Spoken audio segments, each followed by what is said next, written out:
आगे इसके MCQs देख लेते हैं। तो विच of the following factor doesn't cause fluid retention in pregnancy. तो लिम्फेटिक ऑब्स्ट्रक्शन की वजह से नहीं होती।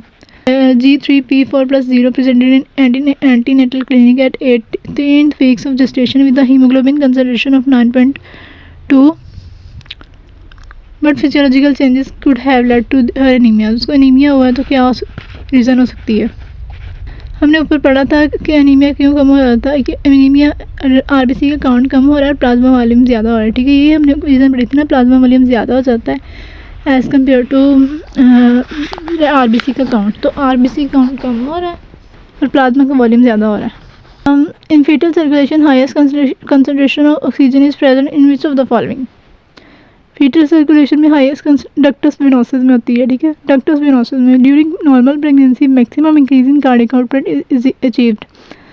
तो मैंने 40 हमने बात की थी ना, वो कह रहे हैं मैक्सिमम जो कार्डियक आउटपुट होती है वो कब तक होती है? 20 वीक्स तक ना मैक्सिमम कार्डियक आउटपुट होती है, 20 वीक्स। आगे आता है 24 years old lawyer feels breathless during the first trimester of her first pregnancy. She doesn't have any clinical signs of cardiac disease and you are to counsel her regarding normal CVS changes during her early pregnancy। तो क्या होगा? हमने बात की थी कि stroke volume ज़्यादा हो जाता है। ठीक है, कार्डियक आउटपुट भी ज़्यादा होती थी, प्रेशर कम हो जाता है, तो इसमें सबसे ये स्ट्रोक वॉल्यूम ज़्यादा हो जाता है। Regarding physiological changes of the pregnancy which statement is true. Physiological changes की बात करें तो कौन सी है? इंसुलिन रेजिस्टेंस ज़्यादा हो जाती है, हमने अभी पढ़ा था उसके डिब्बे में। इसके बाद है level of urea and creatinine in pregnancy. Creatinine हमने जो उसकी की थी रीनल चेंजेस, उसकी कम उसको औसम कब से किया था? तो क्रिएटिनिन और क्लोराइड था, तो क्रिएटिनिन इसमें कम हो जाती है, यूरिया भी कम हो जाता है।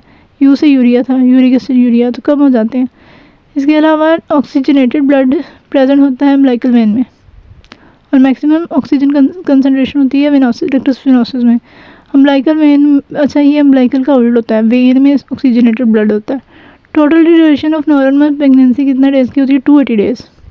आगे आ जाता है note a feature of physiological changes in pregnancy. तो स्ट्रोक वॉल्यूम ज़्यादा हो जाता है, कम नहीं होता। Raise in alkaline phosphatase, alkaline ALP ज़्यादा होता है, क्यों होता है? वो कहते हैं फीटल और प्लेसेंटा से आ रहा होता है। ठीक है, प्लेसेंटा से और फीटल से आ रहा होता है।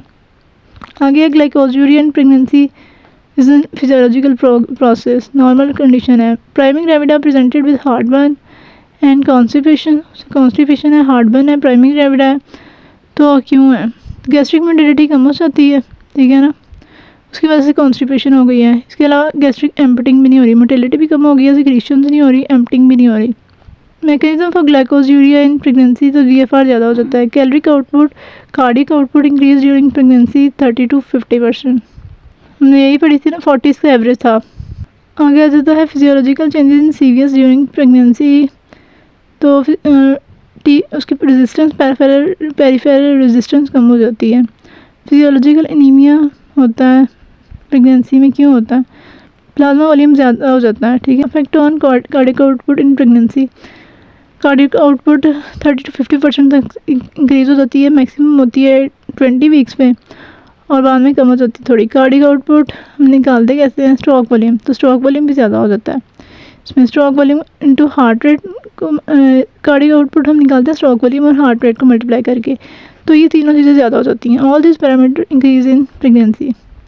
Cardiac output is highest during delivery, delivery के दौरान कार्डियक आउटपुट हाईएस्ट होती है। Content of oxygenated blood, umbilical when में ऑक्सीजनेटेड ब्लड की हाईएस्ट होता है, 80% होता है। ग्लाइकोजुरिया इन प्रेगनेंसी नॉर्मल कंडीशन है, GFR ज़्यादा होने की वजह से होती है। इसके अलावा जो अब्जॉर्प्शन मैकेनिज्म है उसकी सैचुरेशन हो जाती है।